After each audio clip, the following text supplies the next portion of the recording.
So ari ta kay kitang mga Katoliko dili man ta Bible alone. Ari na po ta sa gitawag nato o tradisyon. Mga tradisyon ari ta sa writing sa mga church fathers. Unsay mga pagtulun-an nag-iingon sa atong mga church fathers kabahin sa pagkaanaayawa. Ari ta una ni Saint Justin the Martyr. The devil is a fallen angel who tempts human to sin. So unsay giingon ni Saint Justin the Martyr? Ang mga yawa, mga anghel nga napukan. Ang iyang trabaho aron pagtintal sa tao ngadto sa pagpakasala. Matud pa ni Saint Irenaeus, the devil is a spiritual being who opposes God's will and seeks to lead humans astray. So ang yawa usa dunay ka persona, spiritual being. Usa ka espirituhanon nga binuhat. Usa may kag being na ato pa bisag kinsa nga ning exist pero espirituhanon may kog kani pa lang pag-ingog spiritual being.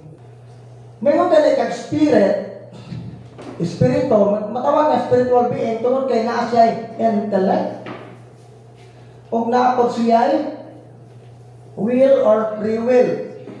So kini kay mga demonyo, mga spiritual being na sila sa labutan o free will. So, maunay nakapahimo nila person. Kung sa may meaning sa person, a being with an intellect and free will.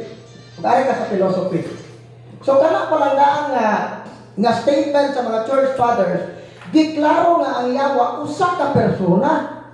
Nga ang iyang trabaho, kaaway siya sa tao. Nga wa siya lang gitinguha kalaglagan sa tao. So, ari na po tayo Saint Augustine. Mas tinaw-tinaw na. The devil is a creature of God, but through his own pride and envy, he became a tempter, an adversary of humanity. Ako sa gingon sa Agustin, ang yawa, binuhat sa usa ka binuhat, usa lamang ka binuhat. Apan, pinaagi sa iyang garpo o kasina, nahimo siyang kaaway sa tao. So, mga nga, sa sunod nga topic, the four of angels, i-discuss na kuhon. Sunod, simana tingali, o pasunod na libro ninyo, i-discuss na nganong naayawa. Gigama ba ni siya sa Ginoo nga yawa, or kung sa may nakapahimo nilang yawa. So, mga to ang sa mga church fathers. Arita sa magisterium. So, sa church authority, Catechism of the Catholic Church. So, klaro tayo na sa paragraph 391. Sa CCC 391 to 395. Na ba mo yung CCC? Mga CFD? So, importante yun punta nga naata anay nga dokumento. Kining CCC. Nainumdum ko sa una, sa dihang ni Anhe si Bishop sa klase, ang iyag yung gitambag sa mga CFD. Mga CFD, hinaot unta nga naamoy libro, naamoy kopya sa Catechism of the Catholic Church. Gipromote ni Bishop ang Catechism. Nga naman, tungod kay kining Catechism of the Catholic Church, mauni siya ang summary. Naanadire ang kini siya gikuha siya sa Biblia, sa tradisyon, o sa magisterium. Sa ito pa, mauni ang official teaching sa simbahan. Kung ang usa ka CFD, magsalig lang sa Bible, usa may kalainan nato sa tagalaing relihiyon. Mauna nga importante, magtuon ta sa atong katesismo. Kay bali-balihon matong atake, kung naswito ta sa atong katesismo, di ta masaan. Mauna nga importante nga naataane. Usa giingon aning CCC. So, kanang giingon diha na the devil and the other demons were indeed created naturally good by God, but they became evil by their own doing. Anak na siya matikuha na siya sa Lateran Council, Fourth Lateran Council. So, ug ari po ta sa 395, ang Council of Trent nag-ingon nga tungod sa sala sa atong unang mga ginikanan, ang yawa nakabaton og dominion sa tao. So, mao na mga igsoon nga naay mga support nga dokumento sa simbahan sa pagkaanaag yoy yawa. Dili ni gama-gama. Kung dito sa opisina, daghang moingon na mo nga kamo go dire kay katudlo mo nga mao nga wa dili ni among pagtulunan ni sa simbahan. Mo nga naningkamot jud mi nga makatuon mga conference makatambong mi para pagdugang sa among kahibalo kabahin sa demonology kay dili lisod jud ni siya nga ministry kay og magwali-wali lang kaani nga why support nga document damoy mo tuo. Mao na nga tungod kay atong giutingkay og unsa kay mga dokumento sa simbahan kabahin nini nga ministry sa praise the Lord daghang mga pare nga nabuka ang kamatuoran nga gani kanang mga pare nga mao to sa office moingon gyud na sila mga sige lang atong chief exorcist si Father Salon. Atong una murag di siya motuo tingali nga naay nayawaan pero usa sa iyang mga suod pa to o iya ba to pagumangkon murag iyang suod nga nakita gyud niya nga sa dihang gi-deliverance ni Father Darwin nakasaksi siya nga milutaw sa lingkuranan. Mao tong nakaingon si Father Salon tinuod di ay ning naay yawa. Mao toy usa sa mga unang lakang nga na-introduce ang ministry kang Father Salon. Nga katong itong bayhana nag-react, gamisa siya. Unya, katong consecrated nga hostiyas, iyang gibutang sa pigs, iyang gida. Pag-react sa mong babay, iya tong gibutang sa tiyan sa babay. Ning lutaw na pod, ning react na pod. Init na pasok sa Eucharistia. Wa ka agwanta ang yawa sa Eucharistia, sa Blessed Sacraments. Unsay giingon ni Father Salon, tinuod juday ko nga pare. Ngano na kaingon man siya tinuod siya nga pare kay ang ordinaryong pan nahimo mang matuod nga lawas ni Kristo. So diha siya mo na convince siya nga tinuod juday atong pagtuo. Dili ra kasi Father Salon ra kinadaghanan ng mga pare kanang mga pare nga mato sa office basta makakita na sila poses mutuo gyud na sila makaingon sila unsa ka tinuod ang atong pagtuong Katoliko. No nga kinindot kayo ni nga ministry kay daghan kayong mga tigsimba nga karon musimba na kay wa mayawae di man pod magbinuotan katong mga way kasal aga pakasal oy kay ako'y makatunog kami ni Bro Eugene naman ni pagka-istrikto gyud kay ultimatum mo dito among ihatag nga assignment dili na mo bibibihon ng biktima nga kananay paulunan bitaw nato paulunan pananimong giatake na kasayawa direct to the point yun kung di mo magpakasal di yun din maulian balik ane o makadecide na mo o na dito kayo nga kung mahimo pagpakasal ba mo ganaon mo aasa mapakasal dali na ingnon na mo dito kay og di gyud mo magpakasal og dali-dali di nilo dalion na ingon ang undang-undangon bahala mo dihang magagwanta mo og tukon mo sa yawa mga tuog mo birahon ng inyong tiil o mga tuog mo di na among problema injo ng problema magdali-dali ani mo nay nga na mo kami istrikto gyud ni pag-abot anang dapita kay ngano man kay kasagaran ang tao ug di nimo patilawog kalisod di yun na bumatnon. So mo kay kining mayawaan day ang tao patilaw na sa impyerno.